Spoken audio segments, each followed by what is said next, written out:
The final report of the Productivity Commission's review of the government's Murray Darling Basin Plan has been released. It affirms support for the government's approach to rescue and ultimately deliver the plan. Joining me live, as I said, in the studio is the Minister for Environment and Water, Tanya Plibersek. Thanks for your time. So if someone just tuning in to see the headline, what is it out of this Productivity Commission report? We've all heard about the Murray Darling over many years. Is it now looking brighter, the future for the river system? Well, I think the Productivity Commission report is a very important analysis of why the plan has been off track, and it says that it has been off track over recent years.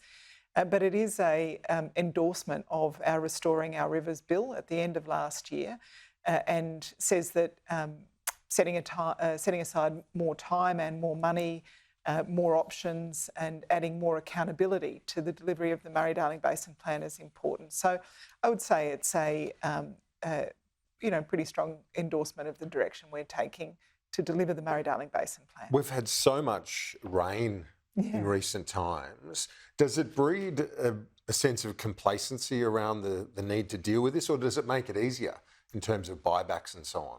Look, I don't think it makes it either harder or easier, because most people who have water entitlements, most farmers, for example, who have water entitlements, know that the long-term future for the Murray Darling Basin Plan is hotter and drier. And so we might have a few good years of rain. In recent times, we've had too much rain in parts of the basin.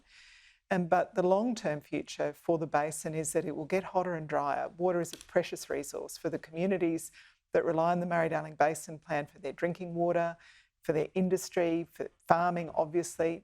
Also so very important for our environment. We know that if we don't have water in our rivers, those vital ecosystems where our native fish, our native birds breed, our beautiful 400-year-old trees along the riverbanks, they cannot survive unless we get this plan right. It says, the Productivity Commission, that there are still barriers to the plan being delivered. And reading a couple of the points out of the report today, it says outstanding water resource plans in New South Wales pose a significant risk to the plan, and also this on Victoria. If the Victorian government does not become a party to the Basin Plan, any additional offsets from Victorian-led projects will be negligible. So a couple of points at the state level that need to be responded to. Yeah, absolutely. So on New South Wales, when I became the minister, none of the New South Wales water resource plans were complete.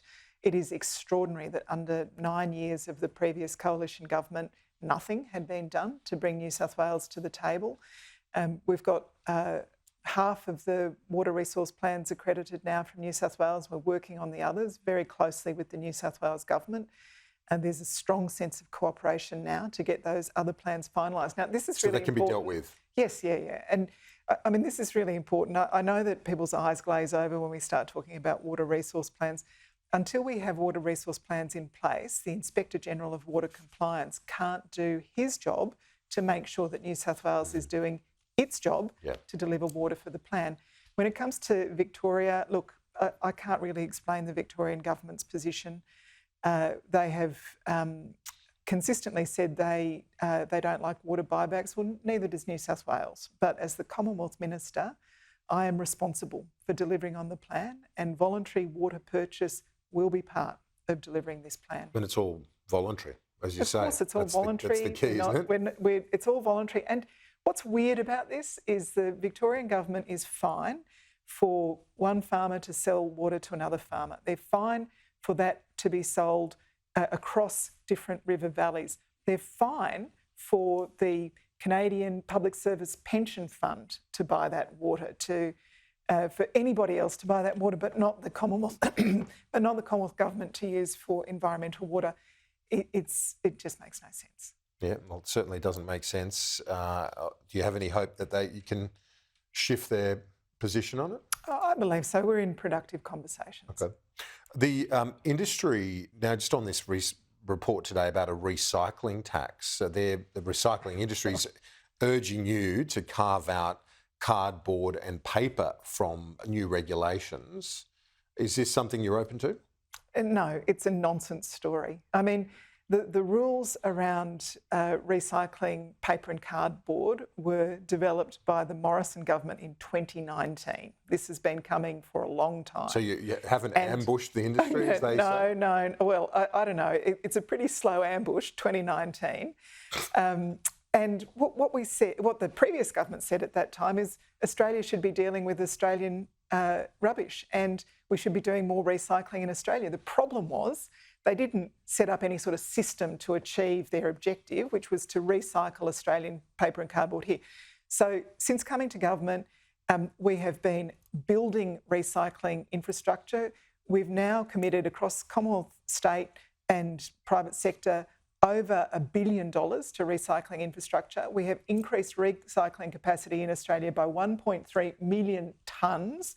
I recently opened the largest paper and cardboard recycling facility in the Southern Hemisphere in Melbourne.